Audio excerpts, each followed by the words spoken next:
Nós vivemos em bolhas, cercado por paredes, janelas, sofás macios, ventilador, ar-condicionado, seja em casa, no ônibus, no carro, no trabalho, na escola, na universidade. A gente vai aos poucos buscando um conforto merecido. O problema é quando isso vem em excesso e a gente começa a se afastar do mundo. Então, se você fica no ar-condicionado o dia inteiro muito forte, depois você vai ter dificuldade de dar uma simples caminhada na calçada para ir à padaria. E aí a gente vai aos poucos, ao longo dos meses, dos anos, a gente vai se afastando da vida do bairro, da comunidade, dos animais, das plantas, da cidade e do campo. A gente vai se isolando em bolhas. E isso tem duas grandes consequências. Uma mais individual, que a gente perde em qualidade das experiências. A gente começa a esquecer o cheiro dos jardins. A gente começa a esquecer o som dos passarinhos e aproveitar muito pouco disso, que é espetacular. Quando a gente está de bicicleta, a bicicleta nos devolve esses 5 sentidos, as sensações, com muita intensidade.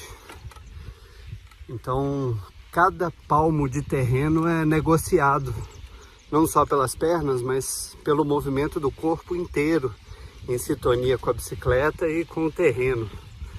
Os pulmões se abrem muito, e aí os cheiros ficam muito mais fortes.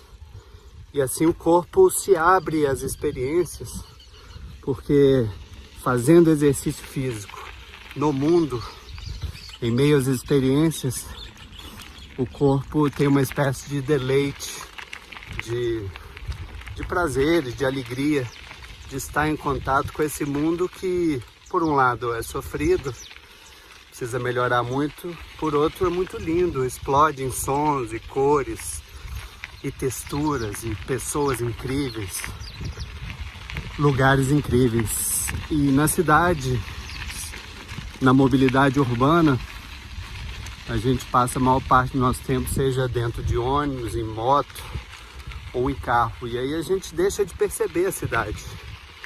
A gente vai se afastando dos casarões antigos, se afastando das pracinhas.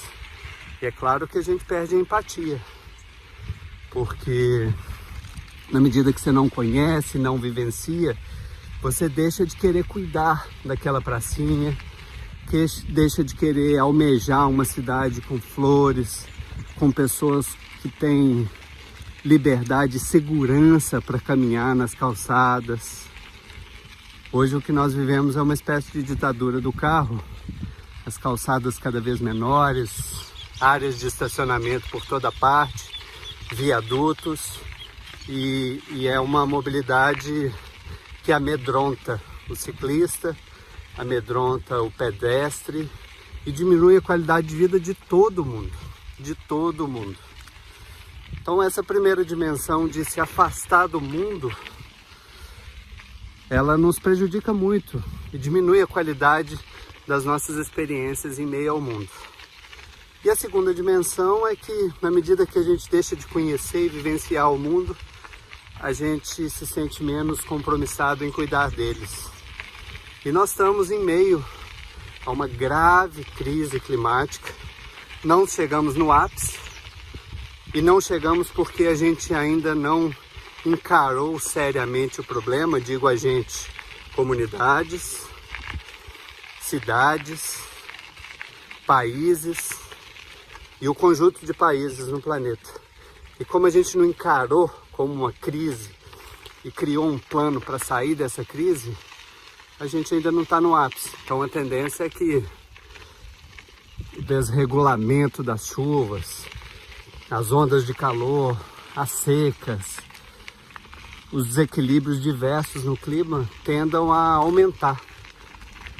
E isso tende a gerar um conjunto de sofrimentos nos próximos anos. Como diz a Greta Thunberg, A gente encarou, bem ou mal, o Covid como crise. Em 8 meses a gente fez uma vacina. Antes o tempo mínimo para fazer uma vacina era 5 anos. E a gente, por isso, saiu, ou ainda está saindo, mas com alguma velocidade dessa crise do Covid. Mas a gente não está encarando as crises climáticas ainda como crise para ver soluções, nem no nível individual, no nível comunitário e nem planetário. E isso tem a ver com o isolamento que a gente está do mundo também. A gente vai ficando com medo do mundo, em carros, em condomínios, em prédios, e se afasta dele, deixa de ver a beleza, deixa de vivenciá-lo, e aí a gente deixa de querer cuidá-lo. Então a bicicleta ela acaba devolvendo um prazer muito grande de andar pelo mundo, pedalar pelo mundo, vivenciá-lo com intensidade e portanto aumenta a nossa vontade de querer cuidar, de transformar esse planetinha nosso num jardim lindo, justo para todos os seres humanos.